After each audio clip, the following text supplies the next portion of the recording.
Guys ನೋಡಿ ನಮ್ಮಮ್ಮ ಇನ್ನೂ ಟೈಮು ಅಲ್ಲೇ ಇದೆ ನೋಡಿ 10 ಆಗಿದೆ ಆಲ್ಮೋಸ್ಟ್. ನಮ್ಮಮ್ಮ ನೋಡಿ ಇಲ್ಲಿ ಇಷ್ಟೊತ್ತಾದರೂ ಇನ್ನ ರೆಡಿಯಾಗೇ ಕೂತಿದ್ದಾರೆ. ನಾನು ಫುಲ್ಲು ಡ್ರೆಸ್ ಚೇಂಜ್ ಮಾಡಿಬಿಟ್ಟೆ ಗೈಸ್. ಫೇಸ್ ಪ್ಯಾಕ್ ಕೂಡ ಹಚ್ಕೊಂಬಿಟ್ಟೆ ಮುಖಕ್ಕೆ, ಯಾಕೆಂದರೆ ನನಗೆ ಮೇಕಪ್ ಅಂದರೆ ಅಷ್ಟು ಇದಾಗುತ್ತೆ. ಸೊ ನಮ್ಮಮ್ಮನ್ನ ಕೇಳೋಣ ಬನ್ನಿ, ಮಾತಾಡ್ಸೋಣ. ಎಷ್ಟೊಂದು ದಿನ ಆಗಿತ್ತು ಮಾತಾಡಿಸಿ, ಅಂದರೆ ಕ್ಲೀನಾಗಿ ಮಾತಾಡಿಸಿ. ನೆನ್ನೆ ಎಲ್ಲ ಅರ್ಧಂಬರ್ಧ ಏನೇನೋ ಕೇಳಿಸಿದ್ಯೋ ಇಲ್ವೋ ಅದು ಕೂಡ ಗೊತ್ತಿಲ್ಲ. ಏನು ದೇವ್ರನ್ನ ಕರೆಸಿ ಎಷ್ಟು ಖುಷಿ ಆಯಿತು? ತುಂಬ ಖುಷಿ ಆಯಿತು ದೇವ್ರನ್ನ ಕರೆಸಿದ್ದು. ನಾವು ಮನೆ ಗೃಹ ಪ್ರವೇಶಕ್ಕೆ ದೇವ್ರು ಕರೆಸ್ಬೇಕಂತ ತುಂಬ ಇಷ್ಟಪಟ್ಟು ಅರ್ಕೆ ಎಲ್ಲ ಮಾಡ್ಕೊಂಡಿದ್ದು. ಆದರೆ ಕರೋನಾ ಟೈಮ್ ಆಗಿದ್ದರಿಂದ ದೇವ್ರನ್ನ ಆವಾಗ ಕಳಿಸಲ್ಲ ಎಲ್ಲೂ ಇಂಥ ಈಚೆ ಅಂತ ಹೇಳಿದರು. ಹಾಗಾಗಿ ಅದಾಗಿದ್ದು ನೆಕ್ಸ್ಟ್ ಇಯರ್ ಕಳ್ಸೋಣ ಅಂತ ಅಂದ್ಕೊಂಡು ಹಿಂಗೆ ಟೈಮೇ ಆಗಲಿಲ್ಲ. ಸೊ ಹಂಗೆ ಪೆಂಡಿಂಗ್ ಆಗಿ 3 ಇಯರ್ಸಿಂದ ನಾವು ದೇವ್ರು ಕರ್ಸೋಕ್ಕೆ ಆಗಿರಲಿಲ್ಲ. ಬಟ್ ಇವಾಗ ಮನ್ಸು ಮಾಡಿದ್ವಿ ಅನ್ನೋದು ಸುಮ್ಮನೆ ಅಂತ ಬಾಯಿ ಮಾತಿಗೆ ಹೇಳ್ಬೇಕು. ಆದರೆ ದೇವರೇ ಇಷ್ಟಪಟ್ಟು ನಮ್ಮನೆಗೆ ಕೊನೆಗೆ ಇವಾಗ ಬಂತು. ಯಾಕೆ ಅಂದರೆ ಅವ್ರು ಫ್ರೀ ಇದ್ರೆ ಇವ್ರು ಫ್ರೀ ಇರಲಿಲ್ಲ, ಫುಲ್ ಎಲ್ಲ ಬಿಸಿ ಆಗೋಗಿದ್ರು. ಅದು ಬಿಸಿ ಅಂತ ಎಷ್ಟು ನಾವೇನು ಹೇಳಿದ್ರು ದೇವ್ರು ಯಾವ ಟೈಮಿಗೆ ಬರಬೇಕೋ ಆ ಟೈಮ್ಗೆ ಬರಬೇಕು. ಅದು ಬಟ್ ನಾವು ಇದ್ರಲ್ಲಿ ಆಷಾಢದಲ್ಲಿ ಹೆಂಗಪ್ಪ ಗಾಳಿ ಇರುತ್ತೆ, ಮಳೆ ಇರುತ್ತೆ, ಬಂದ ಜನಗಳಿಗೂ ಕಷ್ಟ ಆಗುತ್ತೆ. ಯಾಕೆಂದ್ರೆ ಅದು ಊರಿಂದ ಬರೋದು, ಅದಕ್ಕೆ ಹುಷಾರಾಗಿ ಕರ್ಕೊಂಡು ಬರಬೇಕು ದೇವ್ರನ್ನ. ಒಂದು 3 hours ಆದರೂ ಹಾಗೆ ಆಗುತ್ತೆ, 3 to 4 hours ಆಗುತ್ತೆ. ಸೊ ಆವಾಗ ಮಳೆಯಲ್ಲಿ ಅವ್ರು ಸಿಕ್ಕಾಕೊಳ್ಬಾರ್ದು. ಇಲ್ಲಿರೋ ಜನಗಳೂ ಅಷ್ಟೇ, ನಾವು ದೇವಸ್ಥಾನದಲ್ಲಿ ಕರ್ಕೊಂಡು ಬಂದು ಅಲ್ಲಿ ಹೂ ಒಂಬಾಳೆ ಎಲ್ಲ ಮಾಡಿ, ನೆನ್ನೆ ನೋಡಿದ್ರಿ ಅನ್ಸುತ್ತೆ, ಕಳಶ ಎಲ್ಲ ಇಟ್ಕೊಂಡು ಫುಲ್ ಎಲ್ಲ ಒಂದು ಮೆರವಣಿಗೆ ತರ ಆಗಿ ಬರೋ ತಂಬೆಟ್ ಆರತಿ ಎಲ್ಲ ಮಾಡಿದ್ವಿ. ದೊಡ್ಡಮ್ಮ ದೇವ್ರು ಇದೆಯಲ್ಲ ನಮ್ಮ ಊರ್ ಗ್ರಾಮ ದೇವರು, ಅದಕ್ಕೆ ತಂಬೆಟ್ ಆರತಿ ಮಾಡ್ತಾರೆ. ಕಳಶ ಹಾಕೊಂಡು ಫುಲ್ ಎಲ್ಲ ಪ್ರೊಸೀಷನ್ ತರ ಆಗಿ ಬರಬೇಕು. ಆದ್ರೆ ಏನ್ ಮಾಡೋದು, ಮಳೆ ಬಂದ್ಬಿಟ್ರೆ ಈ ತರ ಕಷ್ಟ ಆಗುತ್ತೆ ಅಂತ ಅಂದ್ರು. ಬೆಳಗ್ಗೆ ಮಳೆ ಬಂದಿತ್ತು. ದೇವ್ರ ದಯಕ್ಕೆ ದೇವ್ರನ್ನ ನಾವು ಯಾವಾಗ ಕರ್ಸಿದ್ವೋ ಅವತ್ತಿನ ದಿನಾನೇ ಮಳೆ ಬರ್ಲಿಲ್ಲ. ಬಟ್ ಬೆಳಗ್ಗೆ ಎಲ್ಲ ಮಳೆ ಬರ್ತಿತ್ತು, ಸಂಜೆ ಹಾಕುವಾಗ ಮಳೆ ಬಂತು, ಹಾಕುವಾಗ ಮಳೆ ಬಂತು. ಅದೊಂಥರ ಚಪ್ರ ಹಾಕೋಕೆ ಮುಂಚೆ ಎಲ್ಲ ನೀರು ಹಾಕ್ತಿವಲ್ವ ಅನ್ನೋ ಥರದಲ್ಲಿ ಎಲ್ಲ ಒದ್ದೆ ಆಗಿ, ಚಪ್ರನು ಒದ್ದೆನಲ್ಲೇನೆ ಅವರು ಹಾಕಿ ಇದು ಮಾಡಿಕೊಟ್ರು. ಆದ್ರೆ ದೇವ್ರನ್ನ ಕರ್ಕೊಂಡ್ ಬರ್ಬೇಕಾದ್ರೆ ಒಂಚೂರು ಮಳೆ ಬರ್ಲಿಲ್ಲ. ಅರ್ಕೆ ಮಾಡ್ಕೊಂಡ್ಬಿಟ್ವಿ, ಇಲ್ಲ ಮಳೆ ಬರೋದು ಬೇಡ ಅಂತ. ಆಮೇಲೆ ನನ್ಗದೊಂದು ಇದು ಅವೆಲ್ಲ ಎಷ್ಟು ನಿಜ ಅಲ್ವಾ? ಕೆಲವೊಂದ್ಸಲಿ ಅದನ್ನೆಲ್ಲ ಅಷ್ಟು ನಂಬಲ್ಲ ಯಾರು. ಟು ಬಿ ಹಾನೆಸ್ಟ್, ನಾನು ಕೂಡ ಅದನ್ನ ಚಿಕ್ಕ ವಯಸ್ಸಲ್ಲಿ ನಂಬ್ತಿರ್ಲಿಲ್ಲ. ನಮ್ಮಮ್ಮನ ಕೂತ್ಕೊಂಡು ಕೇಳ್ತಿದ್ದೆ. ಅವಾಗ ನಮ್ಮಮ್ಮ ಕೂತ್ಕೊಂಡು ಪ್ರತಿಯೊಂದನ್ನು ಎಕ್ಸ್ಪ್ಲೇನ್ ಮಾಡ್ತಿದ್ರಲ್ಲ, ಅವಾಗ ನನಗೆ ಫುಲ್ಲು ರೋಮಾಂಚನ ಆಗ್ತಿತ್ತು ಗೈಸ್. ನಿಜವಾಗಿ ಅದೊಂದು ಹೇಳ್ಬೇಕಾದ್ರೆ ನಾವು ಸುಮ್ಮನೆ ಸಿಂಪಲ್ ಆಗಿ ಮಾಡ್ಬಿಡೋಣ. ಏನು ನಮ್ಮನೆ ಪಕ್ಕದಲ್ಲೇ ಒಂದು ಚಿಕ್ಕ ದೇವಸ್ಥಾನ ಇದೆ, ಸೊ ಅಲ್ಲಿ ಕರ್ಸ್ಬಿಟ್ಟು ಅಲ್ಲಿಂದ ಇಲ್ಲಿ ಒಳಗೆ ಕರ್ಕೊಳ್ಳೋಣ. ಹಾರ್ಡ್ಲಿ ಒಂದು 1/2 hour ಆಗುತ್ತೆ ಅಷ್ಟೇ. ಅಲ್ಲಿಂದ ಪ್ರೊಸೆಷನ್ ಇಲ್ಲಿವರೆಗೂ ಒಂದೇ ರೋಡ್ ಅಷ್ಟೇ ಅಂತ ಅಂದ್ಕೊಂಡಿದ್ವಿ. ಅದಕ್ಕೇನು ಒಂಚೂರು ಟಮಟೆ ಶಬ್ದ ಬಂದು ಒಂಚೂರು ಇದೆಲ್ಲ ಮಾಡಿ ಫೈರ್ ಕ್ರ್ಯಾಕರ್ಸ್ ಆ ಥರ ಎಲ್ಲ ಮಾಡ್ಕೊಂಡು ಬಂದರೆ, ಆರತಿ ಎಲ್ಲ ಮಾಡಿಕೊಂಡ್ರೆ ಅಷ್ಟೇ ಸಾಕು ಅಂತ ಅಂದ್ಕೊಂಡ್ವಿ. ಆದರೆ ನಮ್ಮ ಮನೆಯವ್ರಿಗೆ ಅವ್ರು ಒಂದು ಸ್ವಲ್ಪ ಎತ್ನಿಕ್ ಅಂದರೆ ತುಂಬ ಇಷ್ಟ, ಕಲ್ಚರ್ ಎಲ್ಲ ಅಂದರೆ ಅವರು ಡೊಳ್ಳು ಕುಣಿತ ಮತ್ತು ನೀರ್ಗಾಸೆ, ಕತ್ತಿ ವರ್ಸೆ ಮತ್ತು ಇದ್ರ ಥರ ಇಟ್ಕೊಂಡು ಕೋಲೆಲ್ಲ ಇಟ್ಕೊಂಡು ಬೇಸಿಕಲಿ ಊರ ಹಬ್ಬ ಮಾಡಿದಾಗ ಹೆಂಗಿರುತ್ತೋ ಮಾಡ್ತಾರೋ. ಆಮೇಲೆ ಹಾಗೆ ಈ ಯಕ್ಷಗಾನದಲ್ಲಿ ಆ ಬೊಂಬೆಲ್ಲ ಮುಖವಾಡ ಥರ ಎಲ್ಲ ಇಟ್ಕೊಂಡಿರ್ತಾರಲ್ವ, ಅದೆಲ್ಲ ಪ್ರತಿಯೊಂದೂ ಒಂದು ಅವ್ರದ್ದೊಂದು ಗುಂಪೆ ಇದೆ. ಅದೊಂದು ಫುಲ್ ಸೆಟ್ ದರ್ಶನ ಅಂತ ಅವರೇ ಒಂದು ಡಿಸೈಡ್ ಮಾಡಿ ಮಾಡಿದ್ರು. ನನಗೆ ಆಕ್ಚುಲಿ ಟು ಬಿ ಹಾನೆಸ್ಟ್ ಇದು ಗೊತ್ತಿರಲಿಲ್ಲ ಗೈಸ್. ಗಂಡ ಹೆಂಡತಿ ಇಬ್ಬರೇ ನಾನು ಗೋವಾಗೆ ಪ್ಲಾನ್ ನಡೀತಿತ್ತು 15 days ಇಂದ. ಬಟ್ ಗಂಡ ಹೆಂಡತಿ ಇಬ್ರು ಕುತ್ಕೊಂಡು ಪ್ಲಾನ್ ಮಾಡ್ಬಿಟ್ಟಿದ್ದಾರೆ. ನಾನು ನಿನ್ನೆ ಅಷ್ಟು ಗ್ರ್ಯಾಂಡ್ ಆಗಿ ನಡೆಯುತ್ತೆ ಅಂತ ನನಗೆ ಐಡಿಯಾ ಕೂಡ ಇರಲಿಲ್ಲ. ನೀಟಾಗೆ ಮಾಡೋಣ ಸರ್ಪ್ರೈಸ್ ಅನ್ಬಿಟ್ಟು ನನಗೆ ತೋರಿಸಿದ್ರು ನಿನ್ನೆ ಆ ಥರ. ಆಮೇಲೂ ಮಳೆ ಇದೆ ನೋಡು, ಅದೆಲ್ಲ ಮಾಡ್ಬಿಟ್ಟು ಆ ಜನಕ್ಕೂ ಕರೆದು ಅವ್ರಿಗೂ ಕಷ್ಟ ಆಗತ್ತೆ. ಅವರೆಲ್ಲರೂ ಮತ್ತೆ ನಮ್ಮ ಜೊತೆ ಬರ್ತಾರೆ ಜನಗಳೆಲ್ಲ, ನಮ್ಮ ಅಕ್ಕಪಕ್ಕದ ಮನೆಯವರು ಎಲ್ಲರೂ ಫುಲ್ ಪ್ರೊಸೆಷನ್ ಬರ್ತಾರೆ ಈ ದೇವಸ್ಥಾನದಿಂದ. ಅಂದ್ರೆ ಮೆರವಣಿಗೆ, ಪ್ರೊಸೆಷನ್ ಅಂದ್ರೆ ಮೆರವಣಿಗೆ. ಸೊ ನಾವು ಹಳೆ ಮನೆಯಲ್ಲಿ ಇದ್ವಿ, ಅದು ಒಂದು 2 kilometers ದೂರ ನಾವು ಇವಾಗಿರೋ ಮನೆಯಿಂದ. ಅದು ಇವತ್ತಿನ ಕಾಲದಲ್ಲಿ ಕ್ರೌಡ್ ಸೇರೋ ಹಾಗಿಲ್ಲ. ಸಾಯಂಕಾಲದತ್ತು ಎಲ್ಲ ರೋಡೆಲ್ಲ ಹಗ್ದಿದ್ದಾರೆ. ದೇವ್ರ ದಯೆ ಮಳೆ ಬರಲಿಲ್ಲ ನೋಡಿ, ಇವಾಗ ಮಳೆ ಬಂತು. ಇವಾಗ ದೇವರೆಲ್ಲ ಹೋದ್ಮೇಲೆ ಮಳೆ ಬಂತು. ದೇವರು ಎಲ್ಲ ಚೆನ್ನಾಗಿ ನಡ್ಸ್ಕೊಟ್ಬಿಟ್ಟು ಹೋಯ್ತು. ಮಳೆ ದೇವರು ಇವಾಗಂತೂ ಒಂಚೂರು ಮಳೆ ಬರಲಿಲ್ಲ, ಜನಕ್ಕೂ ಏನೂ ಕಷ್ಟ ಆಗಲಿಲ್ಲ. ಬಟ್ ಸ್ಟಿಲ್ ನಾವು ಇಷ್ಟೊಂದು ಗ್ರ್ಯಾಂಡಾಗಿ ಆಗುತ್ತೆ ಅಂತ ನಾವು ಅಂದ್ಕೊಂಡೇ ಇಲ್ಲ.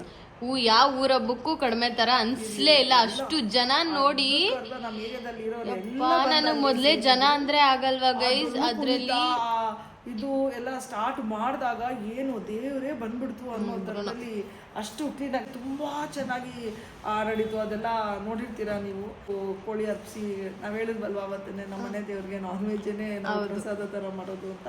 ಸೊ ಮುಂಚೆನೇ ಹೇಳಿದ್ರು ಊರಿಂದ ಊರು ಬರ್ಬೇಕಾದ್ರೆ ಅದನ್ನು ಕೋಳಿನ ಇದು ಮಾಡಬೇಕು ಅನ್ನೋ ಥರ. ಸೊ ಅದೆಲ್ಲ ತುಂಬ ಚೆನ್ನಾಗಾಯಿತು. ಅಲ್ಲೆಲ್ಲರೂ ಅಷ್ಟೇ ಪ್ರಸಾದ ಎಲ್ಲ ಕೊಟ್ಟರೆ ಎಷ್ಟು ಜನ ಸೇರಿದ್ರು, ನಾವು ಎಷ್ಟು ಪ್ರಸಾದ ಮಾಡ್ಕೊಂಡು ಹೋಗಿದ್ರು ಸಾಕಾಗಲಿಲ್ಲ.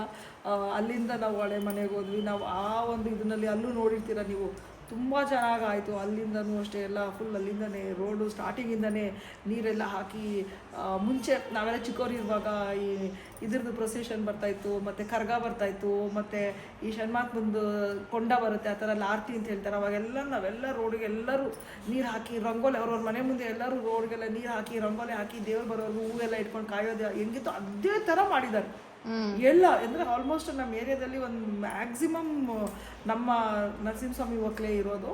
ಸೊ ಹಂಗಾಗಿ ಗೌಡಾಸೆ ಈ ಕಡೆ ಇರೋದು ಎಲ್ಲ. ನಾವು ಅವ್ರು ಬರ್ತಾ ಇದ್ದ ಅವ್ರು ಸುಮ್ಮನೆ ಕೇಳಿಸ್ಕೊಂಡು ಪ್ರತಿಯೊಬ್ಬರು ಮನೆಯಲ್ಲಿ ಮುಂದೆ ಮಧು ಅಂಕಲ್ ಬಾಯ್, ಥ್ಯಾಂಕ್ ಯು.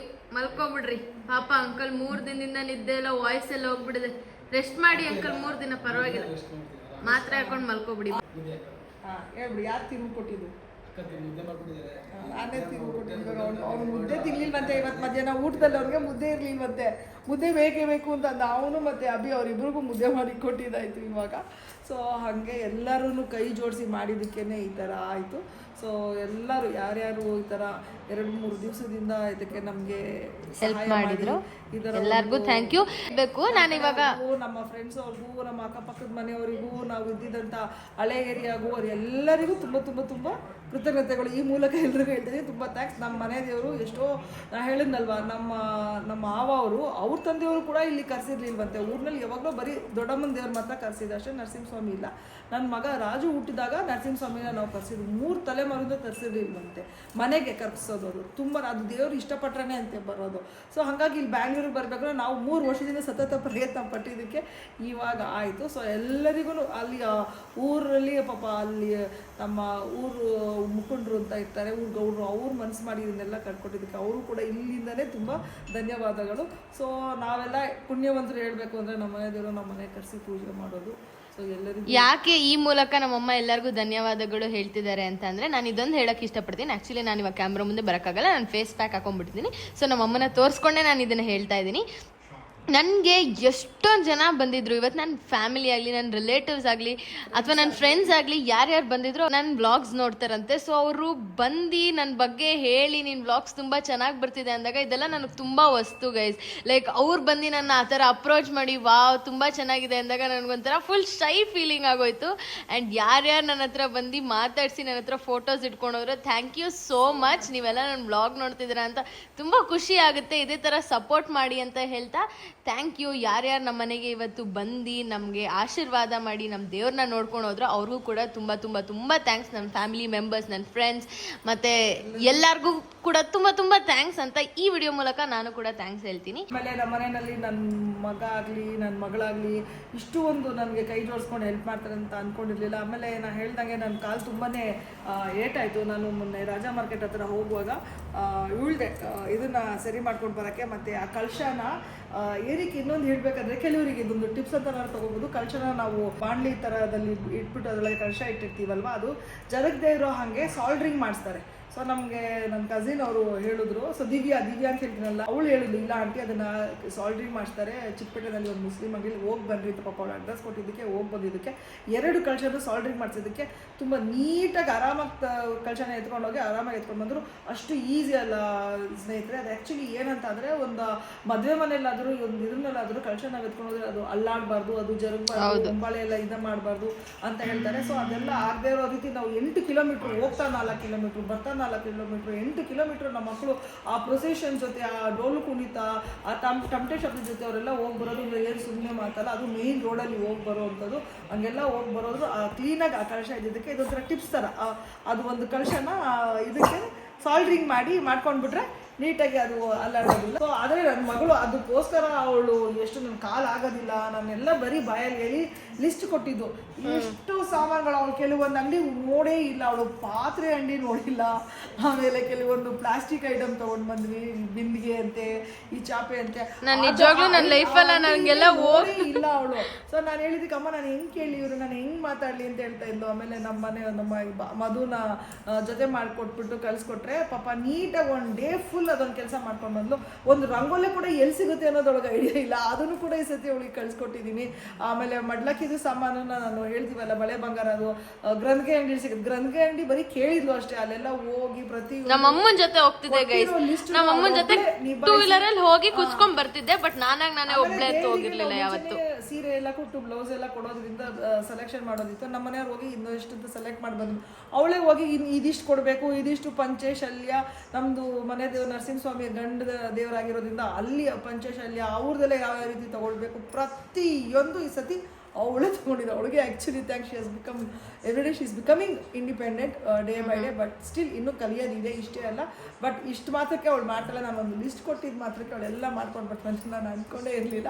ಪ್ರತಿಯೊಂದು ನಾನು ಏನು ಹೇಳಿದೆ ಎಲ್ಲ ಕೆಲಸನೂ ಒಂದು ಫೋನಲ್ಲಿ ಒಂದು ವಿಡಿಯೋ ಕಾಲಲ್ಲಿ ಎವ್ರಿ ಡೇ ಮಾಡಿ ಮುಗಿಸ್ತಾ ಇದ್ದು. ಒಂದು ವೀಕಲ್ಲಿ 5 to 6 ಡೇಸಲ್ಲಿ ಎವ್ರಿ ಡೇ ಲಿಸ್ಟ್ ಕೊಡ್ತಾ ಇದ್ದೆ. ಎವ್ರಿ ಡೇ ತೊಗೊಂಬಂದಿರ್ತಲ್ಲ. ಆಮೇಲೆ ಅದನ್ನು ಇಟ್ಟು ಅರೇಂಜ್ ಮಾಡಿ ಕೈಗೆ ಅಮ್ಮ ಇದೆಲ್ಲಿದೆ ಅಂತ ಕೇಳಿದ್ರೆ ಟಕ್ಕತ್ತ ಹೇಳಿ ಕೊಡೋಳು. ಸೊ ಅದೆಲ್ಲ ತುಂಬಾನೇ ಖುಷಿ ಆಯ್ತು. ನಮ್ಮಮ್ಮ ಇಷ್ಟೊಂದೆಲ್ಲ ನನ್ನ ಬಗ್ಗೆ ಹೇಳ್ತೀರ, ನಂಗೆ ಅಳು ಬಂದ್ಬಿಡುತ್ತೆ. ನಮ್ಮಮ್ಮ ನನ್ನ ಬಗ್ಗೆ ಎಲ್ಲ ಹೇಳೋರೇ ಅಲ್ಲ. ಪ್ರತಿಯೊಂದು ವಿಚಾರದಲ್ಲೂ ಅದು ಹೆಂಗ್ ಆಯ್ತು ಅನ್ನೋದೇ ಗೊತ್ತಿಲ್ಲ. ಎಲ್ಲ ಟಕ್ ಟಕ್ ಟಕ್ ಅಂತ ಆಗೋಯ್ತು. ನಾನು ಗೋವಾದಲ್ಲಿ ಇದ್ದಾಗ ನಿಜವಾಗ್ಲೂ ಒಂದ್ ವಾರದಲ್ಲಿ ಆಗುತ್ತೆ ಎಲ್ಲ. ಗೋವಾಗ್ ಹೋದಾಗ್ಲೇ ಕನ್ಫರ್ಮ್ ಮಾಡಿದೀವ್ರು. ಆಕ್ಚುಲಿ ಕರೆಕ್ಟಾಗಿ ಒಂದ್ ವಾರಕ್ಕಿಂತ ಕಡಿಮೆ ಇತ್ತು ಅನ್ಸುತ್ತೆ. ಅವಾಗ ಅರ್ಬನ್ ಅವ್ರನ್ನ ಕರ್ಸಿ ಮನೆ ಎಲ್ಲ ಕ್ಲೀನ್ ಮಾಡಿಸಿ ಗಂಡ ಹೆಂಡತಿ ಟಕ್ ಅಂತ ಎಲ್ಲ ಮಾಡಿ ಮುಗ್ಸೇ ಬಿಟ್ರಪ್ಪ. ಒಂದು ಐಟಮ್ ಇಂದ ಜಾಯಿನ್ ಮಾಡ್ಕೊಳ್ಳೋದ್ರಿಂದ ಹಿಡಿದು ಸೇರ್ಸ್ಕೊಳ್ಳೋದ್ರಿಂದ ಎಷ್ಟೊಂದ್ ಜನ ನೆನ್ನೆ ನನ್ ಚಪ್ರದ ಪೂಜೆ ಮಾಡೋದ್ ನೋಡಿ ನನ್ ಮದ್ವೆ ಮಗಳಿಗೆ ಮದ್ವೆ ಮಾಡ್ಬಿಟ್ಟಿದ್ದೀರಾ ನಮ್ಗೆಲ್ಲ ಹೇಳೇ ಇಲ್ಲ ನೀವು ಅಂತ ಎಲ್ಲರೂ ರೋಡಲ್ಲಿ ಹೋಗ್ಬೇಕಾದ್ರೆ ಎಲ್ಲರೂ ಕೇಳ್ತಾ ಇದ್ದಾರೆ. ಯಾಕಂದ್ರೆ ನಮ್ಗೆ ಇಲ್ಲಿ ತುಂಬಾ ನಾವು ಎಷ್ಟು ವರ್ಷದಿಂದ ಇರೋದ್ರಿಂದ ನಮ್ಮ ಮನೆಯವರು ಇವರು ಊಟದಾಗಿಂದ ಇದೇ ಏರಿಯಾದಲ್ಲಿ ಎಲ್ಲ ಕ್ಲೋಸ್ ಫ್ರೆಂಡ್ಸ್ ಆಗಿರೋದ್ರಿಂದ ಎಲ್ಲರೂ ಏನು ನಮ್ಗೆ ಹೇಳ್ತಾ ಇಲ್ಲ ನೀನು ಇಷ್ಟು ಗ್ರ್ಯಾಂಡ್ ಆಗಿ ಮಾಡ್ತಾ ಇದೀಯಾ ಅಂತ. ಆಮೇಲೆ ಇಲ್ಲ ದೇವ್ರು ಕರೆಸ್ತಾ ಇದ್ದೀವಿ ಅಂತ ಅಂದರೆ ಆ ದೇವರು ನಮ್ಮ ಮನೆ ದೇವರು ನರಸಿಂಹಸ್ವಾಮಿ, ನಮ್ಮ ಗ್ರಾಮ ದೇವತೆ ದೊಡ್ಡಮ್ಮ ಅವರಿಬ್ರು ಆ್ಯಕ್ಚುಲಿ ಅವರೇ ಇಷ್ಟಪಟ್ಟು ಇಷ್ಟು ಗ್ರ್ಯಾಂಡಾಗಿ ಅವರೇ ಮಾಡಿಸ್ಕೊಂಡಿರೋದು. ಆಮೇಲೆ ತುಂಬ ಜನ ನಮಗೆ ಗುರುತು ಪರಿಚಯ ಇಲ್ಲದೆ ಇರೋರೆಲ್ಲರೂ ನಮ್ಮ ಮನೆಗೆ ಅಕ್ಕಪಕ್ಕದಲ್ಲಿ ಅವ್ರು ಬಂದು ಪೂಜೆ ಮಾಡ್ಕೊಂಡು ಹೋಗಿದ್ದಾರೆ. ಅವರೇ ಪೂಜೆ ಸಾಮಾನೆಲ್ಲ ತೊಗೊಂಡು ಬಂದು ಪೂಜೆ ಮಾಡ್ಕೊಂಡು ಹೋಗಿದ್ದಾರೆ. ಎಷ್ಟೋ ಜನ ಫೋನ್ ಮಾಡಿ ಬಂದಿರೋರು ಇದು ದೊಡ್ಡಮ್ಮ ದೇವರಂತೆ ನಮ್ಮನೆ ದೇವರು ಅಂತ ಫೋನ್ ಮಾಡಿ ಕರೆಸಿ ಮತ್ತೆ ಅವ್ರ ನೆಂಟ್ರನ್ನೆಲ್ಲ ಕರೆಸಿ ಒಂದು 4 ಜನ ಆ ಥರನೂ ಆಗಿದೆ. ಒಂದು ಸ್ವಲ್ಪ ತಿರಿ ಅವರೆಲ್ಲ ಬರ್ತಾ ಇದ್ದಾರೆ, ನಾವು ಮನೆ ದೇವ್ರನ್ನ ನೋಡ್ಕೊಂಡು ಹೋಗ್ತೀವಿ ಅಂತ. ಇವತ್ತು 4 ಗಂಟೆ ಅನ್ಸುತ್ತೆ, ರಾವ್ಗಾಲ ಆಗುತ್ತೆ, ಹೊರಡ್ಬೇಕಂತ ಹಠ ಮಾಡೋದು. ಇನ್ನೂ ಜನ ತುಂಬಿದ್ರು ನಮ್ಮ ಮನೆಯಲ್ಲಿ ಬಂದು. ಇಲ್ಲಿಂದ ಮತ್ತೆ ಇನ್ನೂ ಒಂದಿಬ್ರು ಮನೆಗೆ ಹೋಗೋದಿತ್ತು, ಅದಕ್ಕೋಸ್ಕರ 4 ಗಂಟೆ ಕರೆಕ್ಟಾಗಿ ನಾವು ಮೊದಲಕ್ಕೆ ಎಲ್ಲ ತುಂಬಿ ಕ್ಲೀನಾಗಿ ಕಳಿಸ್ಕೊಟ್ವಿ. ಎಲ್ಲ ತುಂಬ ಚೆನ್ನಾಗಾಯಿತು. ದೇವರು ಕೂಡ ಹಂಗೆ ಆಶೀರ್ವಾದನೂ ಎಲ್ಲ ಕೊಟ್ಟರು. ಆಮೇಲೆ ಅದನ್ನು ಅಷ್ಟೇ, ಹೋಗುವಾಗನೂ ಅಷ್ಟೇ, ಅಷ್ಟು ಏನಾದರೂ ನಾವು ಮಾಡಿರೋ ತೃಪ್ತಿಯಾಗಿಲ್ಲ ಅಂದರೆ ಹೋಗೋದಿಲ್ವಂತೆ ದೇವರು. ಬೊಂಬಿಟ್ಕೊಂಡಿರ್ತಾರೆ ಅಲ್ವಾ ಅವ್ರು, ಅದು ವಾಪಸ್ ಇಲ್ಲೇ ಇರೋ ಥರ ಎಲ್ಲ ಇರುತ್ತೆ. ಆದ್ರೆ 2 ಬೊಂಬು ಸೀನ್ ಎಷ್ಟು ಚೆನ್ನಾಗಿ ಬಂತಲ್ವಮ್ಮ. ಸೀನಲ್ಲಿ ತುಂಬ ಚೆನ್ನಾಗಿದೆ. ಆಮೇಲೆ ಯಾವ ದೇವ್ರಿಗೆ ಯಾವ ಕಳಶ ಇಟ್ಕೊಂಡಿರ್ತಾರೋ ಅದನ್ನೇ ಎಕ್ಸ್ಚೇಂಜ್ ಆಗಬಾರ್ದು. ಎಕ್ಸ್ಚೇಂಜ್ ಆದ್ರೂ ಕೂಡ ದೇವ್ರಿಗೆ ಕೋಪ ಬಂದ್ಬಿಡುತ್ತೆ, ಹೋಗೋದೇ ಇಲ್ಲ ಆ ಥರ. ಆದರೆ ಅದರಲ್ಲೇ ನಾವು ಏನೂ ಆಗದೆ ನೀಟಾಗಿ ನೋಡ್ಕೊಂಡಿದ್ವಿ. ಅವಳು ನರಸಿಂಹಸ್ವಾಮಿದೇ ಇಟ್ಕೊಂಡಿದ್ಲು. ಇನ್ನು ನನ್ನ ಅವ್ರಿಗೆ ಮಕ್ಕಳಿಬ್ರು ದೊಡ್ಡಮ್ಮ ದೇವರಿಗೆ ಆಕ್ಚುಲಿ ಕಳಶ ನೋಡಕ್ ತುಂಬಾ ಭಾರ ಇತ್ತು, ಆದ್ರೆ ನಾನು ಎತ್ಕೊಂಡಾಗ ಒಂದ್ ಚೂರು ಭಾರ ಅಂತಾನೆ ಅನ್ಸಲಿಲ್ಲ. ಬಟ್ ಅದಾದ್ಮೇಲೆ ಸಾಯಂಕಾಲ ನನಗೆ ಯಾವ್ದು ಬಾಡಿ ಪೇನ್ ಬರ್ಲಿಲ್ಲ, ಬರೀ ಕಾಲ್ ಮಾತ್ರ ಕಲ್ ತರ ಫೀಲ್ ಆಗೋಯ್ತು. ಈ ಕ್ಷಣಕ್ಕೂ ಕಾಲ್ ತುಂಬಾ ನೋವ್ತಿದೆ, ಫುಲ್ ಟಯರ್ಡ್ ಕೂಡ ಆಗ್ಬಿಟ್ಟಿದ್ದೀನಿ ನಾನು. ಬಟ್ ಏನೋ ಎಲ್ಲ ಪಾಪ ಸಿರಿಗೇನೆ ಇಷ್ಟು ಕಷ್ಟ ಆಗ್ತಿತ್ತು. ಆಮೇಲೆ ಇವಳಿಗಿಂತ ಚಿಕ್ಕವರು ನನ್ನ ಕೋ ಸಿಸ್ಟರ್ಸ್ ಮಕ್ಕಳು, ಅವರು 3 ಜನ ಅಂತೂ ಅಯ್ಯೋ ಇವಳು ಸಮ್ಮುಖನೇ ನಡೆದು ಅವಳು ಕ್ಲೀನಾಗಿ ಕಳಶ ಎಲ್ಲ ಎತ್ಕೊಂಡು ಪ್ರತಿಯೊಂದೂ ಮಾಡಿಕೊಟ್ಟಿದ್ದಾರೆ. ಸೊ ಅವರಿಗೂ ಕೂಡ ಈ ಮೂಲಕ ತುಂಬ thanks my dear lovely girls. ಆಮೇಲೆ ನಮ್ಮ ನಾದಿನಿ ಮಗಳು ಕೂಡ, ಅವಳಿಗೆ 2 ಮಕ್ಕಳು, ಆ ಮಕ್ಕಳು ಬಿಟ್ಟು ಪಾಪ ಎಷ್ಟು ಕ್ಲೀನಾಗಿ ಅವಳು ಕಳಶ ಎಲ್ಲ ಎತ್ಕೊಂಡು ಶಿ ಇಸ್ ವೆರಿ ಇದು ಮತ್ತು ದೇವರು ಇದೆಲ್ಲ ಅಂದರೆ ಎಷ್ಟು ಇಷ್ಟ. ನಮ್ಮ ಕಡೆ ಏನಂದರೆ ಬಂದಿರೋರಿಗೆ ನಾವು ಕಾಲನ್ನ ಕ್ಲೀನಾಗಿ ತೊಳಿಬೇಕು, ಕೈ ಹಾಕಿ ನೀರು ಹಾಕಿ ಕ್ಲೀನಾಗಿ ಎಲ್ಲ ದೇವ್ರು ಇಟ್ಕೊಂಡು ಬಂದಿರೋರಿಗೆ. ಪಾಪ ಅವಳು ಕೂಡ ನಮ್ಮ ಚಂದು ಹಂಗೆ ಮಾಡಿಕೊಟ್ಲು. ಎಲ್ರಿಗೂ ತುಂಬ ಥ್ಯಾಂಕ್ಸ್. ಎಲ್ಲರೂ ಇಷ್ಟು ಚೆನ್ನಾಗಿ ಮಾಡ್ತಾರೆ ಅಂತ ಅಂದ್ಕೊಂಡಿಲ್ಲ. ಹೇಳ್ಬೇಕಾದ್ರೆ ನಮ್ಮ ದೇವರೇ ಆ ಥರ ಇಷ್ಟಪಟ್ಟು ಮಾಡಿಸ್ಕೊಂಡಿದೆ. ತುಂಬಾ ನಾವು ಬ್ಲೆಸ್ಡ್ ಆಗಿದ್ದೀವಿ. ಸೊ ಮನೆ ದೇವ್ರು ಕರ್ಸೋದ್ರಲ್ಲಿ ಅಷ್ಟೇ ಮನಸ್ಸಿಗೆ ಸಮಾಧಾನ ಆಗುತ್ತೆ, ಖುಷಿ ಆಗುತ್ತೆ. ಅದು ಆ ಒಂದು ಇದನ್ನ ತೊಗೊಂಡಿರೋರಿಗೆ ನಿಜವಾಗಿ ಅರ್ಥ ಆಗುತ್ತೆ. ಇವನೇ ನಿದ್ದೆ ಮಾಡಕ್ ಬಿಟ್ಟಿಲ್ಲ. ನಿಮ್ಮ ಅಕ್ಕ ಫೋನ್ ಬಂದ್ರೆ ಎಷ್ಟು ಟಾರ್ಚರ್ ಆಗ್ತಿತ್ತು. ಅದು ನೈಟ್ 3 ಗಂಟೆಲಿ ಇವ್ರದ್ದು ಹೂವದ ಸೆಲೆಕ್ಷನ್. ಕೋಳಿದು ಕುರಿದು ಬಿಟ್ಟಿಲ್ಲ. ಎಷ್ಟು ಪ್ರಾಣ ತಿಂದಿದ್ದೀನಿ ಇವತ್ತು ನನಗೆ. ಬಟ್ ಸ್ಟಿಲ್ ರಿಯಲ್ ಲೈವ್ ಇರೋದು ನೀನೇ ನೋಡಿದ್ದೆ ಅಭಿ, ಹೇಳ್ಬಿಡು ಏನಾಯ್ತು ಅಂತ. ನಾವು ನೋವಲ್ಲಿ ಇಷ್ಟೆಲ್ಲ ಮಾಡಿದ್ರೆ ತುಂಬಾ ರಿಯಲಿ ಗ್ರೇಟ್ ಅಲ್ವಾ. ರಿಪೇರ್ ಮಾಡ್ಸಕ್ಕೆ ಅಂತ ಹೋಗಿದ್ದವರೆಲ್ಲ ರೆಡಿ ಮಾಡಿ ಕೊಟ್ಟರು. ಹಿಂಗೆ ಈಸ್ಕೊಂಡು ಹಿಂಗೆ ಹಿಡಿಯೋ ಅಷ್ಟರಲ್ಲಿ ಬಿದ್ದಿದ್ದೀನಿ. ಪಾಪ ಹಿಂಗೆ ಕಾರಲ್ಲಿ ಕಾಯ್ತಾ ಇದ್ದಾರೆ. ಎಷ್ಟು ಸುಮ್ಮನೆ ನಿಂತಿರೋರು ಏನು ದಬ್ಬಂತ ಕೆಳಗೆ ಬಿದ್ಬಿಟ್ರು ಅಂತ ಓಡ್ ಬಂದು ಅವನೇ ಎತ್ತಿದ್ದು. ಇಮಿಡಿಯೇಟ್ ಟಕ ಟಕ ಅಂತ ಎಲ್ಲ ನಟಿಕೆ ಎಲ್ಲ ಮುರಿದು ಎಲ್ಲ ಕ್ಲೀನಾಗಿ ಎಲ್ಲ ಕಾಲೆಲ್ಲ ಆ ಕ್ಷಣದಲ್ಲೇ ಸರಿ ಮಾಡಿ ಫುಲ್ ಎಲ್ಲ ಇಲ್ಲೆಲ್ಲ ತರ್ಚಿ ಎಲ್ಲ ಬ್ಲೀಡಿಂಗ್ ಆಗ್ಬಿಟ್ಟಿತ್ತು. ಎಲ್ಲ ಅದನ್ನೆಲ್ಲ ಸರಿ ಮಾಡಿ ಒಂದು ಅರ್ಧ ಗಂಟೆ ಅಲ್ಲೇ ಕೂತು ಬಂದಿದ್ದು. ಹೆಂಗಪ್ಪ ಮಾಡ್ತೀರಾ ಇಷ್ಟೊಂದು ಕಾಲು. ಅಭಿ ಅಂಕಲ್ಗೆ ಒಂದು ಥ್ಯಾಂಕ್ಸ್. 3 ದಿನ ಇವರು ಮಧು ಅಂಕಲ್ ಫುಲ್ ರೆಸ್ಟ್. ಆಮೇಲೆ ಅವರು ರಘು ಅಂಕಲ್, ನಮ್ ರಘು ಅಂಕಲ್ಗೂ ಒಂದು ಥ್ಯಾಂಕ್ಸ್. ಏನೋ ಎಲ್ಲರಿಗೂ ಹೋದ್ರು ಕೆಳಗೆ ಎಲ್ಲ ಟಯರ್ಡ್ ಆಗ್ಬಿಟ್ಟಿದ್ದಾರೆ. ಏನೋ ಸರಿ ಸಹಕಾರದಿಂದ ಇದೊಂದು ಇದಾಯ್ತು. ಸೊ ಎಲ್ಲರಿಗೂ ಥ್ಯಾಂಕ್ಸ್. ಅಭಿಗ್ ಥ್ಯಾಂಕ್ಸು, ರಘುಗ್ ಥ್ಯಾಂಕ್ಸು, ಮಧುಗ್ ಥ್ಯಾಂಕ್ಸು. ನೀವು ದೇವ್ರ ಕರ್ಸಿ ನಮ್ ದೇವ್ರ ದರ್ಶನ ಕೊಟ್ಟಿದ್ದಕ್ಕೆ ನಿಮ್ಗೂ ತುಂಬಾ ಥ್ಯಾಂಕ್ಸ್. ಅರ್ಧ ದೇವ್ರು ಇವರೇ ಎತ್ತಿ ಎಲ್ಲ ಹಿಡ್ಕೊಂಡಿದ್ದು. ಹೌದು, ಆ ದೇವ್ರ ಎತ್ತುವಾಗ ಹೆಂಗಿ ಇವರು ಮಧು ಅಂಕಲ್ ಇಬ್ರೆ ಎಲ್ಲ ಕೇಳ್ದೆ ಹೇಳಿದ್ರು. ಅದೆಲ್ಲ ಒಂದು ಪುಣ್ಯ ಪುಣ್ಯ ಅಲ್ವಾ. ಆಮೇಲೆ ಭಾರ ಅಂತ ಏನಾರು ಅನಿಸ್ತಾ ಅದು ಎತ್ಕೊಂಡಾಗ? ಇಲ್ಲ, ಭಾರ ಅಂತ ಅನ್ಸಿಲ್ಲ, ಒಂಥರ ಖುಷಿ ಖುಷಿ ಅವಾಗ ಗೊತ್ತಾಗಿಲ್ಲ, ಇವಾಗ ನೋವು ಗೊತ್ತಾಗ್ತಾ ಇಲ್ಲ. ಅಂದ್ರೂ ಅದು ಎಳಿಯುತ್ತೆ ಅಲ್ವಾ, ಅದು ನಿಜಾಗ ದೇವ್ರು ಹೇಳ್ಕೊಂಡು ಹೋಗೋದು. ದೇವ್ರ ಆಡಿಸ್ದಂಗೆ ನಾವು ಆಡಕ್ಕಾಗೋದು, ನಾವು ಆಡಿಸ್ದಂಗೆ ದೇವ್ರ ಆಡುತ್ತಾ? ಅದಕ್ಕೆ ಇವ್ರು ಹೇಳ್ತಾರೆ ಏನಿಲ್ಲ ಇವ್ರು ಹೇಳ್ಕೊಂಡು ಹೋಗ್ತಾರೆ ಅಂತ. ಆಕ್ಚುಲಿ ಅದು ದೇವ್ರನ್ನ ಎಲ್ಲ ಕರ್ಕೊಂಡು ಹೋಗಿರ್ಗಳು ಯಾರ್ಯಾರಿದ್ರು ಇವರೇ ಎತ್ತಿದ್ದು. ಎರಡು ನಿಜ. ಹಗಲು ರಾತ್ರಿ ದೇವ್ವ ದೇವ್ರು ನಾವು ನಂಬ್ತೀವಿ, ದೇವ್ರು ಇದ್ದೇ ಇರ್ತಾರೆ. ಹೌದು, ಆದ್ರೆ ಅದು ಎಲ್ಲ ತಿರುಗಿದ್ದೆಲ್ಲ ತುಂಬಾ ನಿಜ. ಯಾಕೆಂದ್ರೆ ನಾನ್ ಕಣ್ಣಾರೆ ನೋಡ್ದೆ. ಅವ್ರಿಗೆ ಒಂದು ಚೂರು ಹೆಚ್ಚಾಗಿಲ್ಲ ಅಂದ್ರೆ ಅವರೇ ಹೇಳ್ತಾರೆ. ನಾನು ಕಳ್ಶ ಎತ್ಕೊಂಡಿದ್ನಲ್ಲ, ನಾನು ಅವ್ರು ಹೆಂಗ್ ಮೂವ್ ಆಗ್ತಿದ್ದಾರೋ ಅದ್ರ ತಕ್ಕನಂಗೆ ನನ್ನ ಕಾಲ್ ಮೂವ್ ಆಗೋಯ್ತು. ಹೆಂಗೆ ಏನು ಅಂತ ಗೊತ್ತಿಲ್ಲ, ಎಲ್ಲ ದೇವ್ರ ದಯೆ ಅಂತ ಅಂತಾರಲ್ಲ. ಸೊ ಎಲ್ಲ ತುಂಬಾ ಚೆನ್ನಾಗಾಯ್ತು. ಸೊ ನೀನೇ ದಯವಿಟ್ಟು ಬ್ಲಾಗ್ನ ಎಂಡ್ ಮಾಡ್ಬಿಡು. ಸೊ ಎಲ್ಲರೂ ಹಿಂಗೆ ಸಪೋರ್ಟ್ ಮಾಡ್ತಾ ಇರಿ. ಈ ಸತಿ ಒಂದು ಸ್ವಲ್ಪ ಸ್ಪೆಷಲ್, ಜಾಸ್ತಿ ಸ್ಪೆಷಲ್ ಏನಾದ್ರೆ ನಮ್ಮ ಜಾಸ್ತಿ ಸ್ಪೆಷಲ್ ನಮ್ಮ ಮನೆ ದೇವ್ರು ಬಂದಿದೆ. ಆದರೆ ಸ್ವಲ್ಪ ಸ್ಪೆಷಲ್ ಏನಂದಿದ್ದು ಅಂದರೆ ಬಂದಿರೋರೆಲ್ಲರೂ ನಾವೆಲ್ಲರೂ ಸಿರಿಲ್ 100 ಡೈರೀಸ್ನ ನೋಡ್ತೀವಿ, ನಾವೆಲ್ಲರೂ ಸಿರಿ ವ್ಲಾಗ್ಸ್ನ ನೋಡ್ತೀವಿ, ನಮ್ಗೆ ಇಷ್ಟ ಅಂತ ಹೇಳಿದಾಗ ದಾಟ್ ವಾಸ್ ಇನ್ನೂ ಒಂಥರ ಹೊಸ ಎಕ್ಸ್ಪೀರಿಯನ್ಸು. ನಿಮ್ಮಿಂದನೇ ಗೈಸ್ ಇದನ್ನೆಲ್ಲ ತುಂಬ ಇದಾಗ್ತಾ ಇರೋದು. So keep supporting Har. So every day by day ಅವಳಿಗೆ ತುಂಬ ಫಾಲೋವರ್ಸ್ ಜಾಸ್ತಿ ಆಗ್ತಾ ಇದ್ದಾರೆ, ಸಬ್ಸ್ಕ್ರೈಬರ್ಸ್ ಜಾಸ್ತಿ ಆಗ್ತಾ ಇದ್ದಾರೆ. ಹಾಗಾಗಿ ಎಲ್ರಿಗೂ ತುಂಬ ಥ್ಯಾಂಕ್ಸ್, ಎಲ್ರಿಗೂ ತುಂಬ ಹೃದಯದ ಧನ್ಯವಾದಗಳು. ಹೀಗೆ ಅವಳನ್ನ ಸಪೋರ್ಟ್ ಮಾಡ್ತಾರೆ, ಹೀಗೆ ಅವಳನ್ನ ಬೆಳೆಸ್ತಾ ಇರಿ. ಹೀಗಿತ್ತು ನಮ್ಮ ಒಂದು ದೇವ್ರನ್ನ ಕರೆಸೋ ಕಾರ್ಯ. ಆ್ಯಕ್ಚುಲಿ ನಾನು ಹೇಳ್ಬೇಕಾದ್ರೆ ಮನಸ್ಪೂರ್ವಕವಾಗಿ ನನ್ನ ಗಂಡನಿಗೆ ತುಂಬ ಥ್ಯಾಂಕ್ಸ್ ಆ್ಯಕ್ಚುಲಿ. ಆಮೇಲೆ ಎಲ್ಲರಿಗೂ ಥ್ಯಾಂಕ್ಸ್ ಅಷ್ಟೇ, ಇನ್ನೇನು ಹೇಳೋದು. ಸೊ ಗೈಸ್, ಈ ವ್ಲಾಗ್ನ ಇಲ್ಲೇ ಎಂಡ್ ಮಾಡ್ತಾ ಇದ್ದಾಳೆ. ಅವಳೇನೋ ನೋಡಕ್ ಆಗ್ತಾ ಇಲ್ವಂತೆ, ಅದಕ್ಕೆ ನನಗೆ ನೋಡಕ್ ಆಯ್ತಾ ಇಲ್ಲ. ನಾನು ಪ್ಯಾಕ್ ಹಚ್ಕೊಂಡಿದ್ದೀನಿ ಮಕ್ಕಳಿಗೆ. ನಾನು ನೋಡಕ್ ಆಗ್ತಾ ಇಲ್ಲ ಬಿಡಿ. ನಾನು ಹೋಗಿ ಸ್ವಲ್ಪ ಹೋಗಿ ನಾನು ಇಷ್ಟೊತ್ತವರೆಗೂ ಇದ್ದಿದ್ದೆ, ನನ್ನ ಕೈಲೂ ಆಗ್ತಾ ಇಲ್ಲ, ಸುಸ್ತಾಗ್ತಾ ಇದೆ ನನಗೆ. ನನ್ಗೆ ಒಂದ್ಸಲ ಎಲ್ಲರಿಗೂ ಎಲ್ಲ ಕ್ಲೀನಾಗಿ ಎಲ್ಲ ಮಾಡಿದೆಲ್ಲ ಕ್ಲೀನ್ ಮಾಡಿಸ್ಬಿಟ್ಟು ಎಲ್ಲರಿಗೂ ಊಟ ಕೊಟ್ಬಿಟ್ರೆ ದಿಸ್ ಡೇ ಇಸ್ ಡನ್ ಅಂತ ಹೇಳಿದ್ರು. ತಿಂದ್ರಾ? ಮಧು ಅಂಕಲ್ ತಿಂದೋದ್ರಂತೆ. ನೀವ್ ತಿಂತಿರೋದ್ ಫಸ್ಟ್ ಟೈಮ್ ನಮ್ಮ ಅಮ್ಮ ಮಾಡಿರೋದು. ನಾವೆಲ್ಲ ತಿಂದಿದೀವಿ, ಸಕ್ಕತ್ತಾಗಿ ಮಾಡ್ತಾರೆ. ಹೌದು, ಅವರು ಮಧ್ಯಾಹ್ನ ಮುದ್ದೆ ಸಿಕ್ಕಿಲ್ಲ ಅಕ್ಕ ನಮಗೆ, ಎಲ್ಲ ಚೆನ್ನಾಗಿತ್ತು ಊಟ, ಆದರೆ ಮುದ್ದೆ ಸಿಕ್ಕಲಿಲ್ಲ ಅಂದರು. ಎಲ್ಲ ಸ್ವಲ್ಪ ಮಿಕ್ಕಿತ್ತು. ಸೊ ಮುದ್ದೆ ಒಂದು ಇರಲಿಲ್ವಲ್ಲ ಅಂತ ಅಂದ್ಬಿಟ್ಟು ಮುದ್ದೆ ಎಲ್ಲ ನಮ್ಮ ಅತ್ತೆ ಸ್ವಲ್ಪ ತಿರುವು ಕೊಟ್ಟರು, ನಾವೆಲ್ಲ ಕಟ್ಟಿದ್ವಿ. ಇವಾಗ ಅದನ್ನು ತಿಂದು ಟೇಸ್ಟ್ ನೋಡಬೇಕು. ಆಫ್ಟರ್ ಸೋ ಮೆನಿ ಇಯರ್ಸ್ ನಾನು ನಮ್ಮ ಅತ್ತೆ ಸೇರ್ಕೊಂಡು ಮುದ್ದೆ ಮಾಡಿದ್ದೀವಿ. ಅದು ನಮ್ಮ ಅತ್ತೆ ಮನೆಯಲ್ಲೇ ಇದ್ದು ಅವ್ರ ಅತ್ತೆ ಕೊಟ್ಟಿದ್ದಂಥ ಮುದ್ದೆ ಪಾತ್ರೆನಲ್ಲೇ ಇವತ್ತು ಮಾಡಿಸ್ಕೊಂಡು supporting her. Siri, all the best for you. Oh, keep supporting her. Bye. ತುಂಬ ಚೆನ್ನಾಗಿ ಮಾಡ್ತಾಳೆ. ಬಾಯ್.